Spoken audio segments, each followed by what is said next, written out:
Just a second.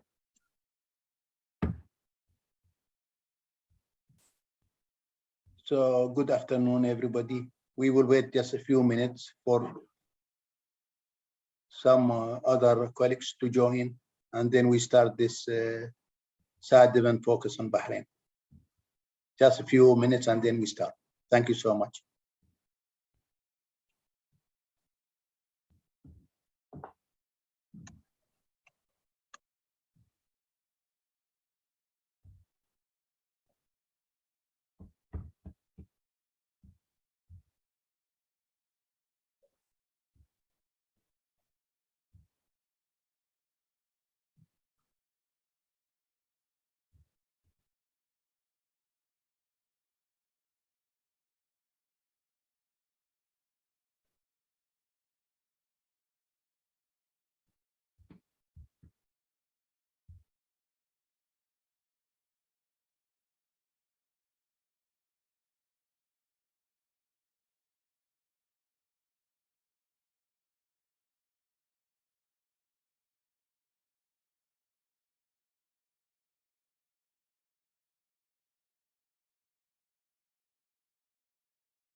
Khaled, you're on mute.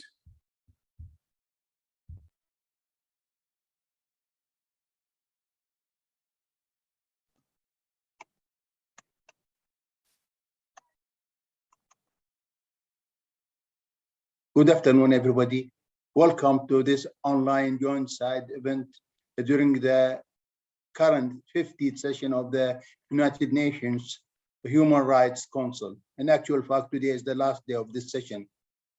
We are going to focus on prison conditions in Bahrain, and we have a united call on authorities in Bahrain to fully implement the United Nations standard minimum rules for the treatment of prisoners, Nelson Mandela rules. Just today, we managed to release a report about prisoners in Bahrain and how they are suffering due to poor conditions and lack of adequate medical care. That is what the new report says. It's released by Bahrain Centre for Human Rights, Gold Center for Human Rights, and Americans for Democracy and Human Rights in Bahrain. Since 2011, Bahrain authorities have sentenced thousands of people in connection to the February 14th popular movement and for pro-democracy activities. Also, women human rights defenders have not been spared torture, abuse, and sexual assault. Their report is available online, but my colleague Asma will talk about it. So let me just introduce all the speakers. As I said, we have Asma Darwish from the Bahrain Centre for Human Rights. Bahrain Centre for Human Rights established by two prominent human rights defenders. They are Abdelhadi Al-Khawaja, who is still serving life in prison in Nabil Rajab, who was released only in 2020. Asma will talk about this report and the findings of it, and also maybe she will talk about some other important issues that Bahrain Center for Human Rights at the moment is focusing on. Also with us, Joelle Onyasi. She's working for Americans for Human Rights and Democracy in Bahrain. The ADHRB very much put in a lot of efforts in advocacy in US, in UK, in Ireland, and in EU to ensure respect to human rights in Bahrain and neighboring countries. Joelle will talk about the situation in prison for the group of 13 human rights defenders and activists, with a focus on Abdelhadi Al-Khawaja. As you know, Abdelhadi Al-Khawaja also the main co-founder of the Gold Center for Human Rights. Also with us, our colleague, Josie Thom. Josie is from the Bahrain Institute for Democracy and Human Rights in Bahrain. And Baird is very much known for a lot of advocacy, successful advocacy efforts in UK and EU. Josie will talk today with a focus on the case of our colleague, Dr. Abdeljalil Al-Sengez, who is still, after 1 year, on hunger strike. So we will get the latest updates from Josie. And also with us, our colleague, Maria Soligiani. She is the head of the Office of the International Federation for Human Rights. Now, FIDH is very much a well-known international organization that put a lot of effort to enhance the protection of human rights defenders in Bahrain. In actual fact, Nabil Rajab used to be the deputy of the president of FIDH. Maria will talk about the role of international mechanisms, including the UN system, and the need for Bahrain to implement the United Nations standard minimum rules for the treatment of prisoners, the so-called Nelson Mandela rules. So without any ado, I hand over the talks to my colleague Asma. Asma, please. Thank you. Thank you so much, Khaled. Hello, everyone. I'm so glad to be amongst you today to talk about this important issue. As Khaled did a great introduction into the report that we have jointly produced, and it has been launched today on our website. So I'm inviting every one of you to go and have a look on the report that we have drafted and published today on the situation of prisons in Bahrain. The report, in fact, it has different like issues that has been discussed in it. First of all, we provided an introduction into the subject of the political movement in Bahrain and how most of Bahrainis ended up finding themselves imprisoned for advocating for democracy and human rights. And then we have mentioned how the spread of diseases occurred in Bahraini prisons.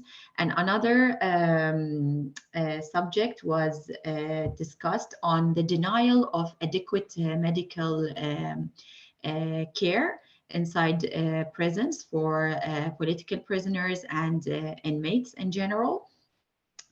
And then we have also shed light on the role of the oversight bodies and how they have been ineffective in addressing the human rights issues related to prisoners and inside prisons. And in the end, we have focused on the incidents of torture that happened for women human rights defenders in custody. And we finalized with shedding light on the alternative panel code and how it served somehow the situation of prisoners in Bahrain. And we finalized, of course, the report with a set of recommendations for the government of Bahrain.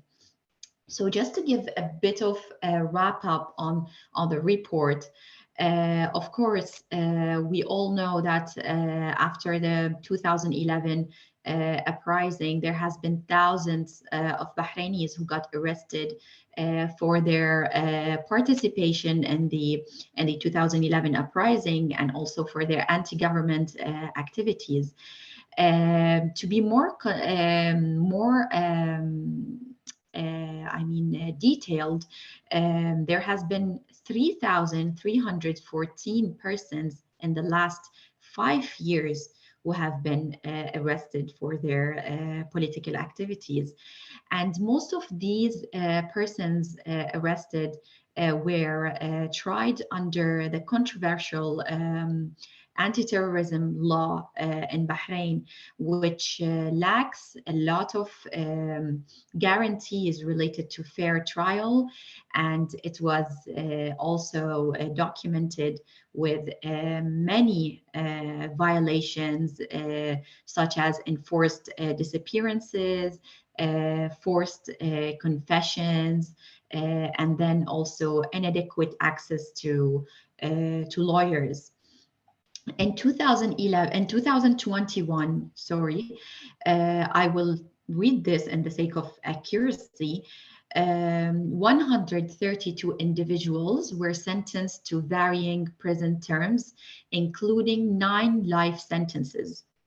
Many of these trials involved more than one defendant, up to 33 persons in one case. And the charges ranged from joining terrorist groups to illegal assembly and insulting the judiciary.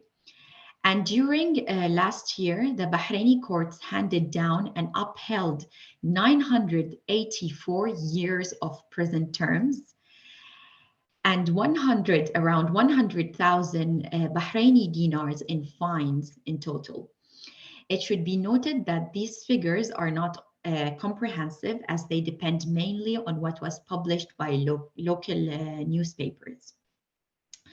As for the prison conditions, they remained very much poor, and there have been continuous reports of failure to provide adequate medical care to prisoners in Bahrain, in addition to the overcrowding of the prison and lack of sanitary and hygiene conditions in Joe prison in particular.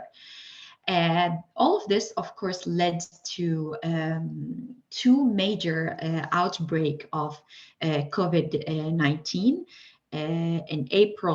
in March, April, and May, June of last year.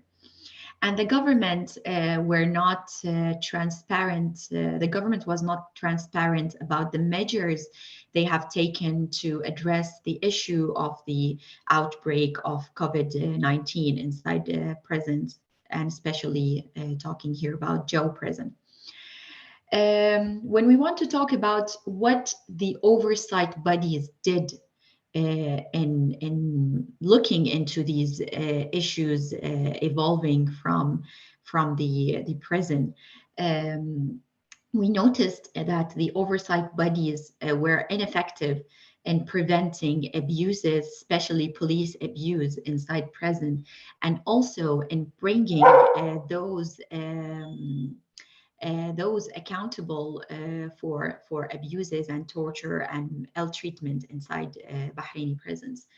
And to mention in particular, the Prisoners and Detainees Rights Commission, and according to our monitor and documentation, they were absolutely ineffective in 2020 and in 2021. 2 years, the commission has been ineffective, as well as the year 2017.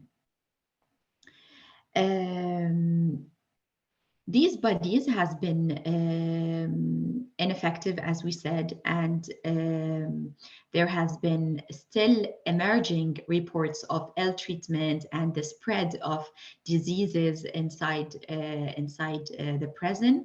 And the report also mentions many cases with names, and they showcase these incidents. So I would really welcome you to have a look at the report, to refer to these cases, and then to move on to the alternative penalties. In 2017, in fact, the law only allowed courts to impose non-custodial sentences. After that, the detainees and prisoners serve half of their sentences. But in September of last year, 2021.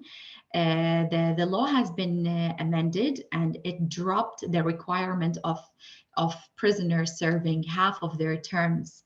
And this new amendment allowed courts to replace the original sentence imposed on the persons to one or more alternative penalties before that the sentence is executed. And several prisoners were released last year, including political prisoners under this law. And on 2021, there has been 126 prisoners announced to be released under the alternative penalty law, and 73 other prisoners were also announced after a week from that. In September, in fact, 30 prisoners were conditionally released, and one of them was a member of Bahrain 13 group, who is Mohammed Hassan Jawad, known as Parwiz Jawad, and as well as other prisoners. In fact, in September 2021, the Ministry of Interior announced that 3,552 prisoners were released under the alternative penalty law since its application. However, we have noticed that dozens who are still eligible for alternative sentencing have not been granted this conditional release, including the prominent human rights defender Abdelhadi Al-Khawaja, who we came to know that he submitted a request to serve his remaining prison term at home, but his request remained unanswered. In the end of the report, as I said, we have provided a set of recommendations, and these recommendations, I will mention the key recommendations that we have urged the Bahraini government to take, which is to release the political prisoners that have been imprisoned unlawfully since 2011. Without conditions, and also to abide by the Mandela rules for the prison conditions in Bahrain. And also, which is very important, to hold accountable everyone who has been in violating any human rights related to prisoners and ill treatment and torture, or any violations related to prisoners inside prisons. So this is a wrap up of the joint report we have launched today, and I invite you again to have a look at it. It's not too long to read. It's maybe 6 or 7 pages long, and feel free to share it on your networks. And then we are also open if you have any inquiries or questions about either the report or the issue of prisons in Bahrain. Don't hesitate to contact any one of us. Thank you so much. Thank you, Asma. Thank you a lot for this important review of the report that released today, focus on prison conditions in Bahrain and the reality, as you really clearly outlined the facts about what happened in Bahrain after February 2011. A lot of arrests, a lot of torture, and also even in a prison, human rights defenders and activists, they face all kinds of ill treatment, and surely the United Nations rules, the Nelson Mandela rules, never implemented in Bahrain. So now we will move to our colleague, Joel. Joel, please. Yes. I think you are going to talk about a very important group of prominent defenders and activists. Please, Joel. Thank you. Okay. I would like to start off by thanking you, Mr. Khalid, for the kind introduction, and for everyone who has joined us and continues to follow up on the situation of prisoners in Bahrain. So in addition to the gross violations that arbitrarily detained individuals face during their arrest and interrogation and trial, inhumane treatment persists during their imprisonment. This is the case of hundreds of political prisoners and prisoners of conscience in Bahrain, including those known as the Bahrain 13, who are prominent activists who had been arrested and sentenced in light of their participation in the 2011 pro-democracy demonstrations. Those individuals especially face different methods of humiliation and mistreatment as reprisal for their influential roles. And as they serve long sentences, their time in prison is made much worse through their denial of most basic rights and services.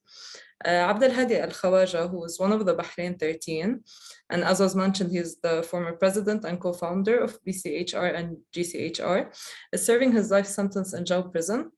He's recently received the Martin Ennals Award in appreciation for his human rights work. So during and after his arrest, Al-Khawaja was severely beaten, leaving him with a broken jaw and other injuries as well. Even after undergoing an operation for his jaw, officers beat him while he was still recovering, which prevented his wounds from healing properly.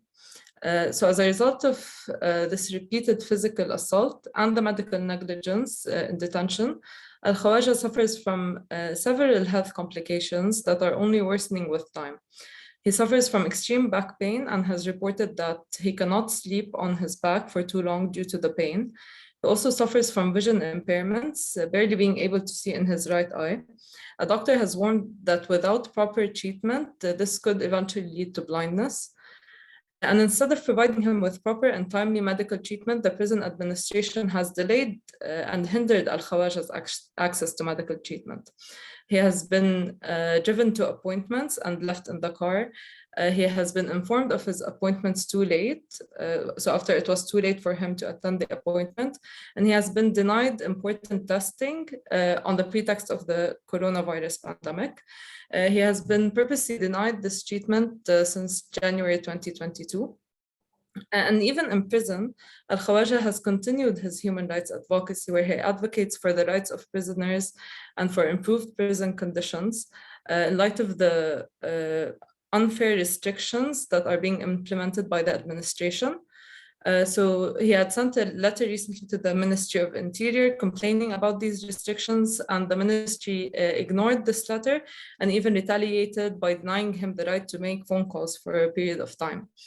Al-Khawaja has also resorted to more extreme measures to voice his concerns and to protest the violations in prison. As a result of authorities' inaction towards these violations and the persistent culture of impunity, he has gone on 6 hunger strikes, and this has further aggravated his condition. And in terms of communication with his family, Al-Khawaja was only recently allowed a family visit after around 2.5 years without one. So before that, even his calls, which were his only mode of communication with his family, would be interrupted or suspended constantly when he would speak up about his torturers, about the situation in prison, or would chant pro-Palestine slogans recently. Alongside Al-Khawaja, Hassan Mushaima, who is also a member of the Bahrain 13, is an imprisoned opposition leader. He is also being denied basic rights while serving his sentence. Since July 2021, Mushaima has been held in the Canoe Medical Center after his medical condition had deteriorated due to the negligence in Jau prison. He suffers from diabetes, high blood pressure, kidney problems, heart issues, and a cyst on his eye. His extended stay at the center, along with the lack of proper medical treatment, have led Mushaima and us to believe that he has been transferred to the center only to further isolate him from the rest of the prisoners after he had refused to be released under alternative sentencing. He has been provoked by officers repeatedly and is denied his right to call his family. It has gotten to the point where Mushaima has requested to be returned to prison, to Jau prison, as he views this as the lesser of two evils. Bahraini authorities do not view medical treatment or the right to communication as basic rights that must be provided to prisoners unconditionally.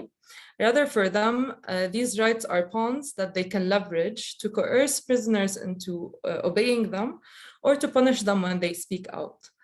When they've exhausted all forms of torture against prisoners, they deny them these rights as a covert approach to harm them psychologically and physically. Despite the pleas and international pressure that has been calling for the humane treatment of Abdelhadi al-Khawaja and Hassan Mushaima and all other prisoners, these demands have fallen on deaf ears. Not only should the Bahrain 13 receive adequate treatment in prison, they should not be in prison in the first place. The treatment that they face in prison is only a continuation of the injustice which began with their arrest, as well as authorities' determination to exact revenge on those who dare call for freedom and democracy. Not only are government critics left to spend their lives in prison, their days in prison are deliberately made as difficult and as miserable as possible. Thank you again for providing the space to speak up on these issues, as we are all striving for the release of these political prisoners and prisoners of conscience. Thank you a lot to Joel for this presentation about defenders and activists who should be celebrated by authorities in Bahrain for their peaceful and legitimate human rights activities. I have to mention the fact that this year, on the 2nd of June, there was a really big ceremony in Geneva in which Abdelhadi al-Khawaja was awarded the Martin Ellis Award for his work and for his lengthy struggle in order to defend people's rights, not just in Bahrain, but also in the MENA region and elsewhere. He's an international human rights figure who should be always remembered and should be celebrated by authorities. It is very sad that he after 10 years, he's still in prison, despite the fact that he is only seeking to get treatment. He went through 37 medical interventions after torture that he faced in 2011. So I hope that authorities will take the right action and will allow him to go to get the treatment as he has a Danish citizenship. And this is also a call for all authorities, whether in Bahrain or in Denmark, to speed up the process for Abdelhadi to leave Bahrain to get the treatment. This is really something related to the humanitarian needs of a defender who put everything that he has to enforce human rights in Bahrain and elsewhere. Now, without any delay, we go to our colleague, Josie, from Bahrain Institute for Rights and Democracy, BER. And Josie will focus on really another painful case of our colleague, who I know him very well, Dr. Abdel Jalil Singhaz. He is very much has a determination to defend his rights, and that is what we are going to hear from Josie. Josie, please. Good afternoon, everybody. Thank you very much, Khalid, for your introduction. As you already kindly said, my name is Josie Term. I'm a Research and Policy Associate at the Bahrain Institute for Rights and Democracy. It is very apt to be talking about prison conditions in Bahrain today, as today marks 1 whole year since imprisoned human rights defender, academic and political activist, Dr. Abdul al-Singhaz started a hunger strike to protest intimidation and ill treatment by prison authorities in Jail prison in Bahrain, and also to demand the return of his confiscated academic work. So for this reason, today marks a very solemn occasion, but it's also one that celebrates great strength and the great determination shown by those people like Dr. al-Singhaz who believe in fighting for justice and for freedom. Exactly 1 year ago today, Dr. Abdul al-Singhaz took the decision to stop eating solid foods. And he did this because his most prized possessions were taken away from him arbitrarily by jail prison authorities. These were his 12 notebooks of handwritten research, which formed collectively the manuscript for a book that he'd spent 4 years researching and writing by hand on Bahraini dialects and cultures from behind bars. Dr. Assengace's demand is simple. He is only asking that his confiscated work, which is his intellectual property, be handed over to his family members. Despite the ease at which his hunger strike had come to an end, authorities in Bahrain are relentless in their refusal to meet his demand. Instead, he has been made to suffer every single day for a year, and he's been further tormented by the very same bodies, which we heard about earlier, which are covered in your report, the bodies that are supposed to be helping him, including namely the oversight body, Bahrain's Ministry of Interior Ombudsman. In July last year, July 2021, the Ministry of Interior Ombudsman released a statement saying that Dr. Assengace's work could not be returned to him until a, quote, legal decision had been taken. In November of 2021, Dr. Assengace was informed that his work had undergone a legal review and that his work had been cleared by this review. So it was determined to be apolitical. And despite this decision, authorities are still refusing to hand over his research to his family, and they are refusing to fulfill their promise. So fast forward to March of this year, March 2022, the Ombudsman visited Assengace in person. And when I say visited, I mean that they barged into his hospital room with video cameras, presented him with a paper from the Ministry of Interior with a statement on it saying that his research contained lies, indecent expressions, and that it was against the law, and that he could be prosecuted if it was published. They tried to pressure Dr. Assengace into signing this paper from his hospital bed and urged him to make amendments to his work. Dr. Assengace quite rightly refused to do this and held his ground, telling them that, and I'm quoting him now, these were false claims, blatant lies, and slander. Bahraini authorities' torment of Dr. Assengace unfortunately does not stop there. To help him remain strong throughout his hunger strike, Dr. Assengace has decided previously to ingest tea with milk and sugar, whilst refraining from ingesting solid foods. In response, authorities have routinely been preventing him from obtaining both milk and sugar in an attempt to pressure him into ending his strike, or to force him into ending his strike.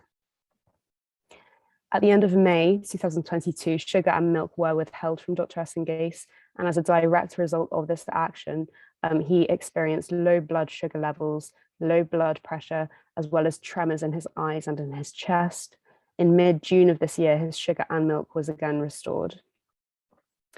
At Bird, we have been in contact with family members of Dr. Assengace who are permitted to visit him once a week. However, he is unable to update them between visits, as his video calls have long been suspended by authorities. Visitations in prison to Dr. Assengace are also limited to just 3 family members. Dr. Assengace's family reports that he has now lost well over 25 kilograms. His health situation is extremely dire. It is in no way sustainable and can deteriorate very quickly.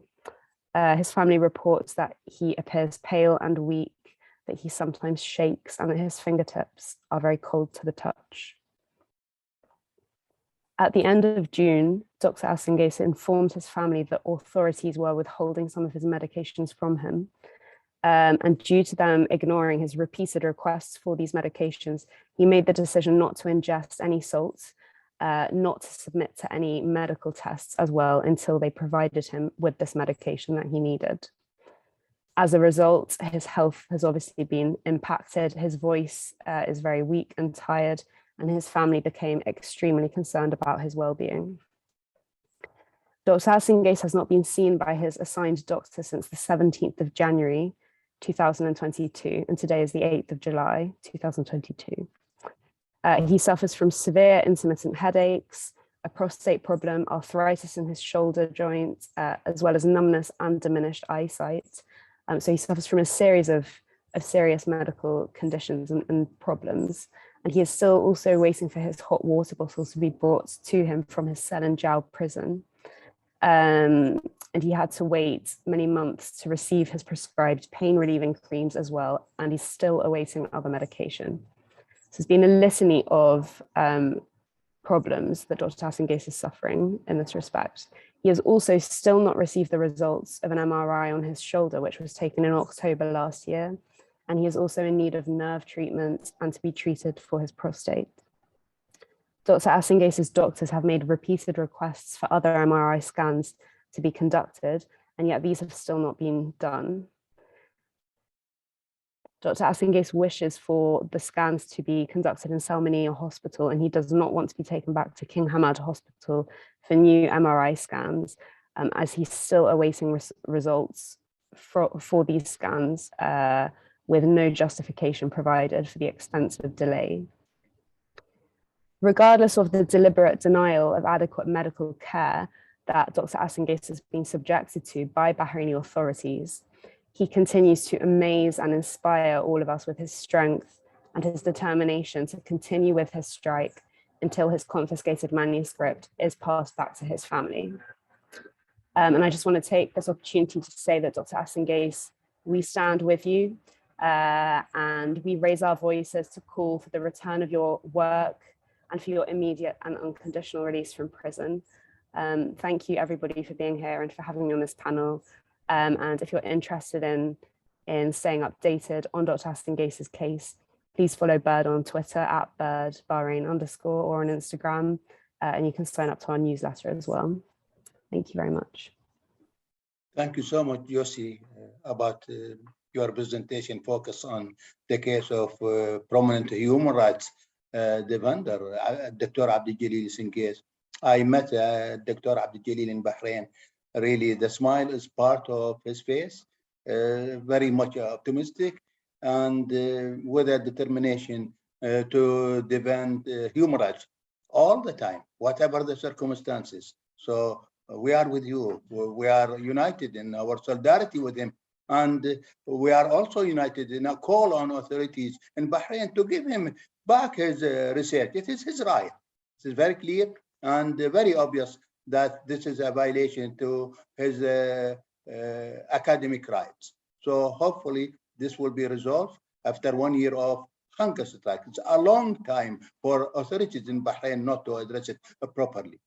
Now we move to our last speaker, but not less important. She's there, based in Geneva, ready to support the vendors from the 5 continents, including the vendors from the MENA region.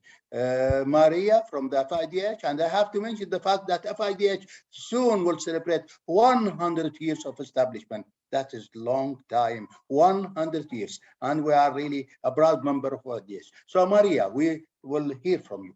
Thank you. Thank you very much. First of all, I would like to thank you, Khalid, for organizing this event. I'm honored to be part of the panel. And also I would like to congratulate everybody who helped to draft the report about the Bahraini prisoners. And I'm looking forward reading it. Having said that, I will start by saying thanking you again, Mr. Moderator. And FIDH wishes to draw attention to the very nature of those prisoners who are human rights defenders in prison for their opinion and their work, and not ordinary criminals. By defending and refusing to release them, despite requests from international organizations and NGOs, Bahrain has shown its contempt for human rights defenders and by extension for the respect for their rights. FIDH believes the core international human rights treaties are the cornerstone of all efforts to promote and protect human rights at the national and international level. Without a doubt, the ratification of those treaties provides a firm ground for human rights protection. The individual complaints procedures open new avenues for individuals to pursue remedies and justice for violations of their rights. The treaty bodies, as a part of the UN human rights mechanism, monitor the implementation of human rights obligations by states parties globally and translate universal norms into guidance and practical measures to achieve fuller realization of rights for all stakeholders. The treaty body system provides guidance on implementation and serves as an early warning mechanism for states and the international community. The expansion of UN human rights mechanisms bears testimony to the global recognition of their primary importance. At the same time, the rapid growth has put significant strains on the system and created challenges for their work.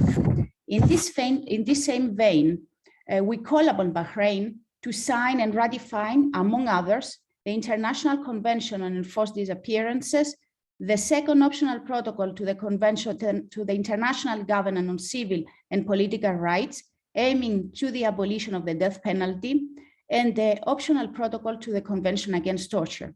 Despite the legislative developments initiated since 2001 by the Bahraini government, especially against torture, and the creation of specialized human rights institutions, FIDH is concerned, it remains concerned about the continuing human rights violations against human rights defenders in prison. FIDH agrees with the position of the UN Working Group on Arbitrary Detention, which issued two opinions, one in 2013 and the other one in 2018, on the legality of the detention of Mr. Nabil Rajab under international human rights law. The working group found that the detention was arbitrary, discriminatory, and in violation of Articles 2, 3, 7, 9, 10, 11, 18, and 19 of the Universal Declaration of Human Rights, and Articles 2, 9, 10, 14, 18, 19, and 26 of the International Covenant on Civil and Political Rights, which Bahrain ratified in 2006. Those detention of human rights defenders, which results from the experience of the right to freedom of opinion and expression, as well as freedom of thought, and are definitely arbitrary and constitute discrimination on the basis of political or other opinion, as well as on the basis of their status as a human rights defenders. In 2021, the spokesperson of the Office of the High Commissioner for Human Rights issued a statement condemning the unnecessary and disproportionate use of force against prisoners who were holding in peaceful sitting in Jau prison on 17th April. A resolution was also adopted by the European Parliament on 11 March 2021 on the human rights situation in the Kingdom of Bahrain, in particular the case of prisoners on death row and human rights defenders. It expresses the concern of European states and make requests to the government of Bahrain to allow EU officials, independent observers, human rights groups, and UN rapporteurs to visit Bahraini prisons. In addition to that, we call upon Bahrain to fully implement the Nelson Mandela rules. The Nelson Mandela rules are the revised version of the United Nations Standards Minimum Rules for the treatment of prisoners. The original standard minimum rules were first adopted by the UN Congress on Crime Prevention and Criminal Justice in 1955. They set out the minimum standards as to how all prisoners should be treated, which is with respect and dignity, something that the Kingdom of Bahrain is not doing and is clear. And after that, they also outline that no detainee should be subjected to torture and other cruel, inhumane, or degraded treatment or punishment. Having said that, we remain concerned about the prison conditions in Bahrain. Therefore, Bahrain, without delay, should implement the United Standards Minimum Rules for the treatment of prisoners. Bahrain should respect the international standards and norms in the field of crime prevention and criminal justice, including those specifically designed for management of prison facilities and treatment of prisoners. In addition, FIDH would like to underline that the Nelson Mandela rules are critical importance of protecting the human rights of all prisoners, deprived of their liberty as one of the most vulnerable groups of individuals who risk abuse and ill treatment. Finally, we call upon Bahrain to respect all prisoners' dignity, to provide medical and health services to prisoners, to investigate any deaths in custody, as well as any signs of allegations of torture or inhumane or degrading treatment or punishment of prisoners, to protect the needs, the special needs of vulnerable groups deprived of their liberty, to provide access to legal representation, and finally, to train the relevant staff to implement the standard minimum rules. And in conclusion, Mr. Moderator, I would like to mention what Nelson Mandela famously said once: "No one truly knows a nation until one has been inside its jails. A nation should not be judged on how it treats its highest citizens, but its lowest ones." And I thank you, and I will stop here. And again, thank you for inviting me to be here. Thank you a lot, our colleague Maria, for this powerful speech and for quoting Nelson Mandela. And the reality, we fully appreciate the efforts of FIDH. We don't have any local remedy to address human rights violations in Bahrain. All these massive violations are not going to be addressed locally. The authorities in Bahrain, they are lacking goodwill, and they are lacking any local instrument to address damage that is happening to not just activists and human rights defenders, but also to citizens. So what is left for us is the international advocacy, which always we are going to use in order to make an improvement in the human rights situation in Bahrain. Now, I just see if there is any question. If not, I will go back with our speakers for the few minutes that left from this side event. Is there, Mike, my colleague, is there any question? Stand by. If there is any question, No, you could read it. there's no questions in the chat. Okay. So in this way, we have another about 10 minutes. So I will go back to Asma with one clear question. Since February 2011, Asma, and you are a human rights defender from Bahrain itself, and you are well connected to the society and to the community of human rights defenders. So, and it is also about the prison. I think we documented cases of activists and citizens who lost their lives in prison. So could you just talk about briefly about these cases that also could be regarded as a reflection of the deterioration of conditions in prisons in Bahrain? Yes, Asma. Thank you, Khaled, for this important question. In fact, yes, BCHR has launched its annual report for last year, and it has it discussed the cases of political prisoners inside prison who lost their lives because of inadequate medical care inside the prisons, and also there was neglect that was documented by prison guards, and there were inmates suffering from several diseases or several medical complexes, and they were totally neglected by the prison administration, especially talking about Joe prison. In regard to that, these cases were also mentioned in the joint report that was launched today.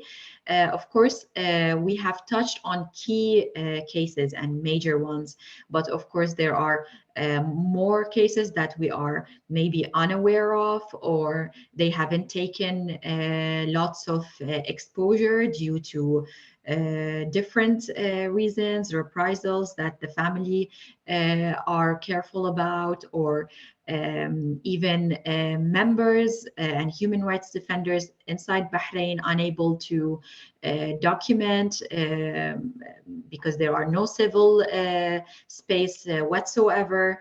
And the work has been left on the human rights defenders on exile. And with all these difficulties, some cases do not take the exposure that they need to be taken. One case is of the political prisoner who passed away in prison is Malala. That it was a clear case of neglect by prison guards. So if there is anything we wish in Bahrain Center for Human Rights, or as an individual human rights defender in Bahrain, I wish for to address the issue of political prisoners at once in Bahrain, and for even the alternative penalties to expand and to include every political prisoner in Bahrain to benefit from this law that is there, that has affected positively somehow the lives of some prisoners that have been released, even if it was under conditions. But it has to be expanded, and it has to include political prisoners, all of them, because they are not supposed to be in prison in the first place. And also in general, all inmates that suffer from certain medical conditions, or they suffer from like special attention. They need special attention for their age, for any issues related to their even social being. The law has to expand in its implementation, and to take a wider level, I think. Thank you a lot, Asma, for this valuable information. And really, it is very sad that some prisoners of conscience, peaceful prisoners of conscience, have lost their lives since February 2011, many of them. But we hope that accountability will be imposed on all the perpetrators who caused their death.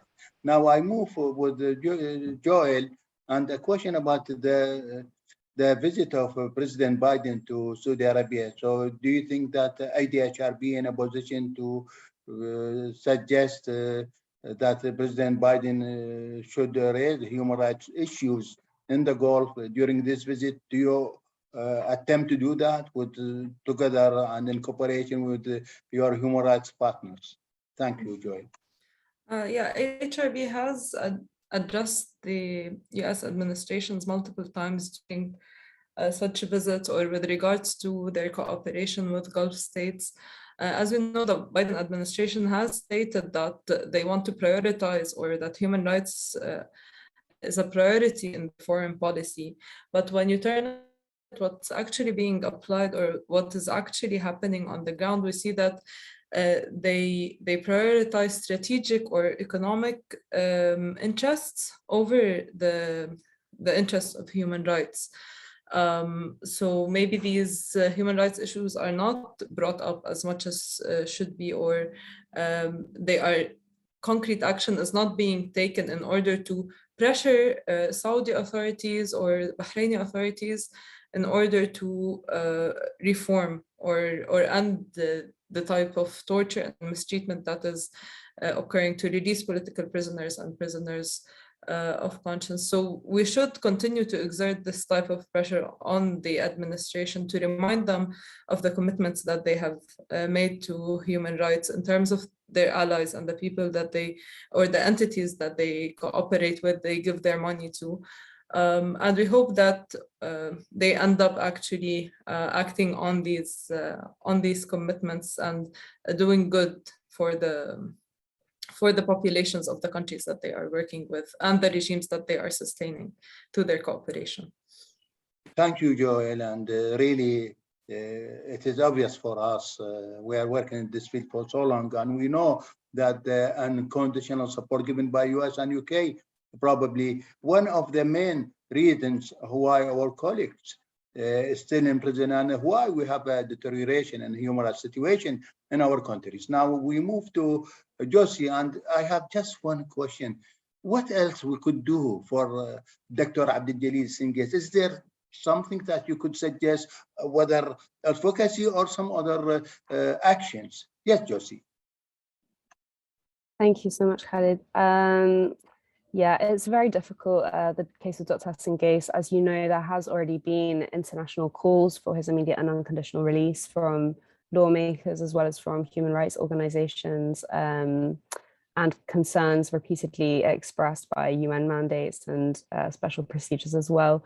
I think what more we can do as his case is becoming increasingly more urgent and his hunger strike continues, I think as individuals, contacting our local political representatives and just trying to amplify and strengthen the support and the scope of the calls being made for his release is something that can help. You know, even in the UK, if individuals can write to their MPs and really urge them to make representations to the government for them to do more, because it's certain that governments like the UK can be doing much more and should be doing more.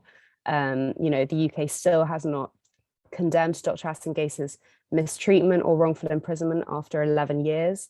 The UK has not once called for his release or for his research to be returned publicly, despite having expressed dismay at his conviction back in 2012 and being aware of reports, you know, that it was torture tainted, that it's been internationally condemned. So I think these governments really need to feel the pressure a little bit more. It's not something that's easy to do, but it's definitely something that needs to be done. And I think, you know, just that scope of cross-country international lawmakers in greater quantities pushing for, you know, both at diplomatic levels, but also in the United Nations, pushing for his release is what we should be looking to achieve. Thank you, Joel. I can't agree more with you about actions taken by UK and other governments. And hopefully we manage through our advocacy to make a shift in their stance in relation to the case of Dr. Abdul Singhis and also the deterioration of human rights conditions across the Middle East. I move to Maria, and my only question is about the Human Rights Council. I'm not talking about this session. I would like to know about your plans for the next session, and if you think that we could include something about the Gulf in the 51st session of the United Nations Human Rights Council. I mean, what else we could do using this international tool that is available to us. I am talking about the next session because today is just the last day of the 50th session of the Human Rights Council. Yes, Maria, please. Yes, thank you, Khalid. I think it's very important to use every possible tool so the prisoners, they know they haven't been left alone. And either is this valuable report that Asma talked about, it should definitely be circulated to all mandate holders, special procedures which they work with the rights which are in question. And apart from that, I would love to have if you want, this is an open invitation, we can have a side event, FIDH and you, Khalid, and we can start again, bring this issue again, and try to inform about the situation and all the violations that the prisoners are going through. And apart from that, I would love to see a statement in the Human Rights Council talking about the situation, the human rights situation and abuses that the Bahraini government is doing to the prisoners in Bahrain. And this is a very pertinent issue. And I really think that we should advocate in this respect. And it will be good to see in one of the following sessions a statement dedicated to this issue. And I thank you. Thank you a lot, Maria, and surely we will work together in the coming weeks and months.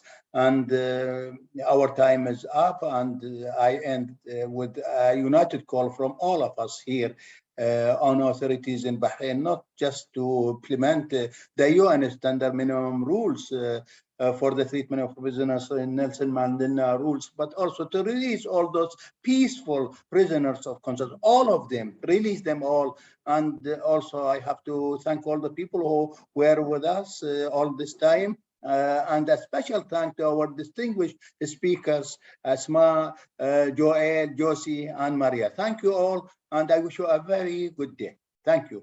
Bye now. Thank you so much. Bye. Thank you.